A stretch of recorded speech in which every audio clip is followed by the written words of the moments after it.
Voilà. Là, je vais rendre visite à un de mes potes, si je peux appeler comme ça, avec qui j'ai eu à travailler sur un chantier. Et que bien après cette mission qu'on a eu à travailler sur ce chantier, quelques jours après, j'ai appris qu'il a eu un accident de travail où le gars était paralysé, Samuel Épinier a été touché. Comme je vous parle aujourd'hui, ce gars il ne marche pas normalement. Il a perdu l'usage de son bras droit. Oui, nous sommes bien en France. Voilà. Donc je vais lui rendre une petite visite au fait. Je vais lui rendre une petite visite pour essayer de voir comment il va. C'est depuis février 2019. Aujourd'hui, nous sommes en 2021. J'ai cru que tout allait et il m'a recontacté. Il m'a dit que ça n'allait pas. Il était toujours dans la même situation, cloîtré sur son lit. Voilà, je suis arrivé dans son quartier et je vais aller le voir. Je vais voir dans quel état est-ce qu'il se trouve.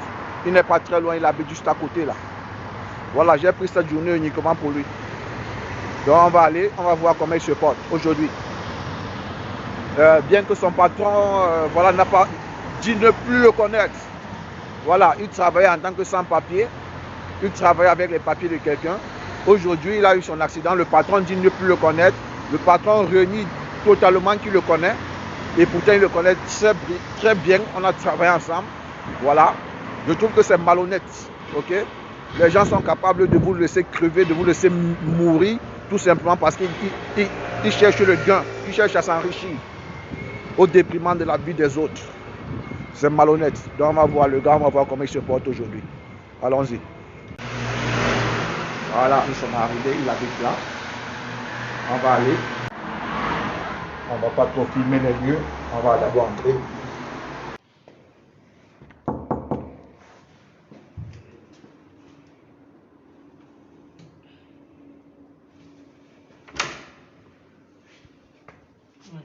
Bonjour gars, c'est comment? Ah, ça va un peu. Ah, ça fait un bail là. Ah, je suis là. Ah, Je suis là. déjà, voilà mon ami dont je vous parle.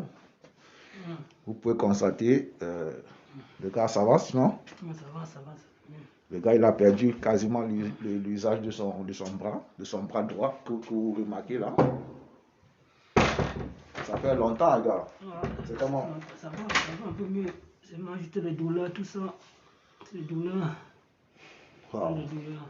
Les gens sont terribles quand même. Tu vois ce qui t'arrive aujourd'hui? Ah, Fais voir ta main, les gars. Regardez la main, le gars est totalement paralysé. Vous voyez? Et le pied aussi. Toute cette partie-là, toute cette partie droite ne fonctionne plus aujourd'hui. Quelle genre de maladie qui est venue? Il parle que tu fais la vidéo, hein?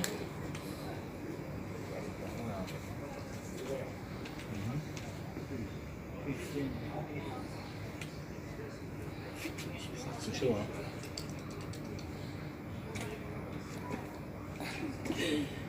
T'as le sang là? Ah bon? Voilà, nous sommes bel et bien chez mon ami Patrick. Voilà, depuis 2019, Patrick est paralysé. Il marche difficilement. Toute la partie droite de son corps, je vous dis, il est tombé du deuxième étage d'un bâtiment à Créteil.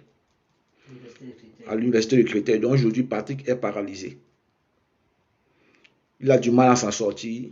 Il a du mal à se nourrir. Il a 2 enfants au Cameroun, c'est ça? Donc il va nous expliquer sa situation au fait. Bon, Patrick, tu vas nous dire, tu vas nous relater en quelques lignes ce qui t'est arrivé, comment tu vis en ce moment et tout, ok? Ok. Allez, c'est à toi. Patrick. Bonjour. Enlève ton masque, tu es là.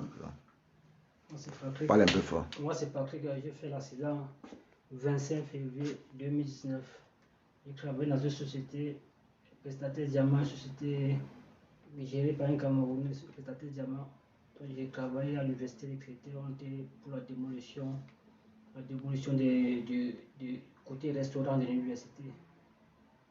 J'ai fait une chute de 6 mètres du sol, je suis tombé du dos et puis ma colonne vertébrale a été écrasée.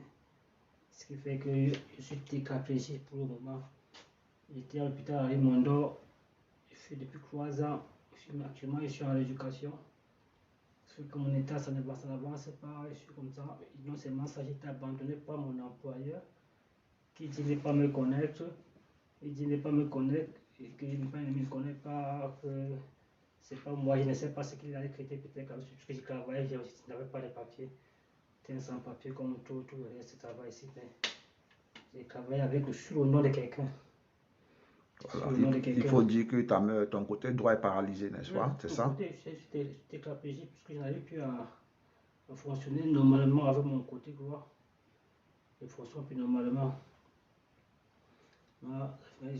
Assieds-toi, ne reste pas trop debout, essaye de t'asseoir. Actuellement, je vis dans un état précaire puisque moi je n'ai rien, je n'ai plus d'entrée, je n'ai plus de sortie, j'ai laissé des enfants, j'ai la famille, je n'ai plus d'entrée, je n'ai plus de sortie. Non seulement ça, mon employé il garde mon salaire, il garde mon argent, il dit il ne me connaît pas. Il faut dire que les mois que tu as travaillé, même il refuse de te les payer. Oui, les mois que j'ai travaillé, il ne veut pas me donner, il refuse de me donner carrément. Les gens qui ne me connaissent pas. Je n'ai jamais passé. J'ai passé le premier jour quand j'étais à l'hôpital. Et puis après mon opération, quand je suis sorti du coma, je ne plus jamais passé. Quand je l'appelle. Tu as fait combien de temps dans le coma? Presque 2 mois dans le coma. 2 mois dans le coma. Oui. Okay. 2 mois dans le coma. Il faut dire que je suis venu rendre visite aujourd'hui à Patrick parce que Patrick me parlait au téléphone. Je n'avais pas encore vu l'état de Patrick parce que quand quelqu'un vous parle au téléphone, vous ne savez pas ce qu'il vit. Il m'a envoyé une vidéo aujourd'hui, il y a quelques jours, où il m'a montré son état. C'est d'où ça m'a vraiment choqué et j'ai décidé de venir. Il faut dire que je passais de très mauvais moments en tant que sans-papier. En France, c'est très difficile. On se sacrifie, on a abandonné nos familles, on se sacrifie. On travaille dur. Et lorsqu'on a un accident, les patrons pour lesquels on se donne corps et âme nous ignorent totalement. Voilà, j'ai décidé aujourd'hui, j'ai pris l'initiative que peu importe où Patrick ira, je suis prêt à le suivre et à témoigner en sa faveur. Quel qu'en soit le prix que cela me coûtera, j'ai décidé d'accompagner Patrick dans toutes ses démarches. Donc Patrick a besoin de soutien, il a besoin d'aide. C'est ça, parce qu'il a du mal à joindre les deux pour Patrick. Explique-nous comment tu vis, c'est quoi ton quotidien, c'est quoi tes difficultés du quotidien. J'ai la chance, le gouvernement français m'a donné une chambre. Mais ce qui pour me nourrir, c'est ça qui est tellement difficile. Je n'ai plus d'entrée. La personne, moi, pour me nourrir, il faut que quelqu'un m'aide pour que je puisse manger. Parce que je n'ai pas de revenus. Je n'ai pas de revenus. Et non seulement j'ai les enfants, depuis 2019, février 2019, je n'ai plus jamais envoyé un centime, ni à mes enfants, ni à la maman.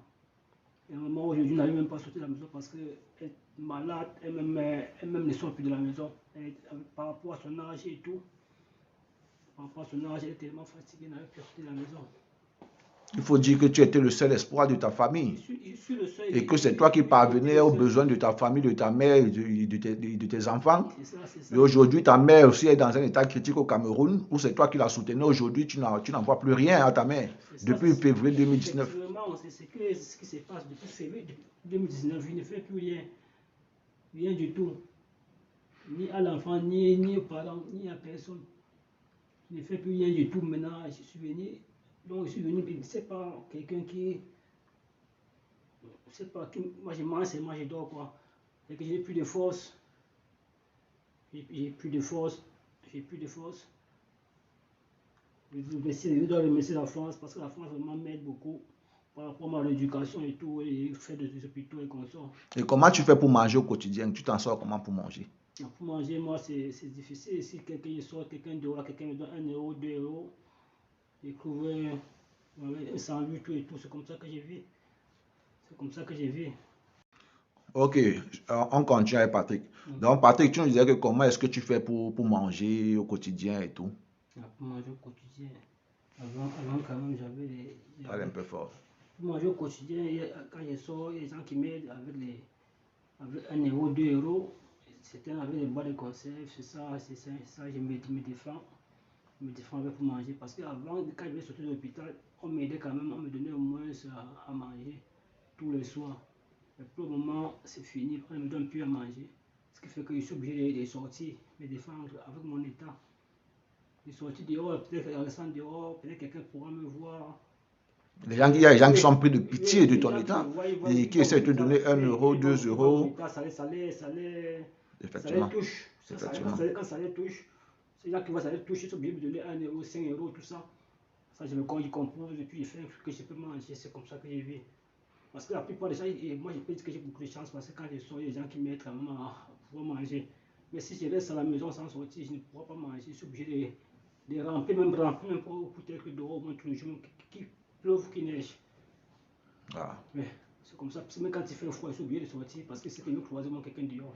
Et tes enfants que tu as laissés au Cameroun aujourd'hui, ça se passe comment depuis février 2019? J'ai même les problèmes avec les mamans et tout parce que je ne vois plus rien. On s'est dit qu'il est là-bas, il mange, il ne fait plus rien pour les enfants. C'est comme les abandonner, puisqu'ils ne connaissent pas vraiment ce que j'ai vu. Ils ne savent pas, même quand je les explique, ils ne peuvent pas comprendre, puisqu'il faut que tu me vois pour connaître ce que j'ai vu. C'est en disant quelqu'un à distance, il ne peut pas comprendre. Effectivement. Mais il ne comprend pas. Donc, tant que personne ne me voit pas à distance, peut-être ma maman qui sait un peu que ça ne va pas. Parce qu'au moins, c'est un peu que ça ne va pas. Bon, aujourd'hui, Patrick appelle à l'aide ici à toute la diaspora africaine, à la diaspora camerounaise surtout, de bien vouloir lui venir en aide. Voilà, essayer de venir en aide à Patrick. Moi-même, je suis venu voir Patrick. En partant, je vais laisser quelque chose à Patrick. Tu t'appelles Patrick qui? Patrick Kouambou Fotso. Donc, moi-même en partant, je vais essayer de laisser quelque chose à Patrick parce que ça ne va pas. J'ai vu son état, franchement, il est mal en point. Voilà, j'invite comme ça tous âmes de bonne volonté, tous ceux qui seront pris de pitié par cette vidéo, franchement. Si vous pouvez faire un geste pour Patrick, faites-le, n'hésitez pas surtout. Moi, ce que je veux, c'est que c'est pas s'il y a quelqu'un vraiment qui peut vraiment me venir en aide parce que ça ne va pas. Ça ne va pas vraiment. Si quelqu'un peut vraiment me venir en aide, que vraiment que ça me touche, qui m'aide vraiment. J'ai vraiment besoin pour le moment. Parce que je n'arrive pas à tenir les bouts, à tenir les deux bouts. J'ai vraiment besoin d'aide.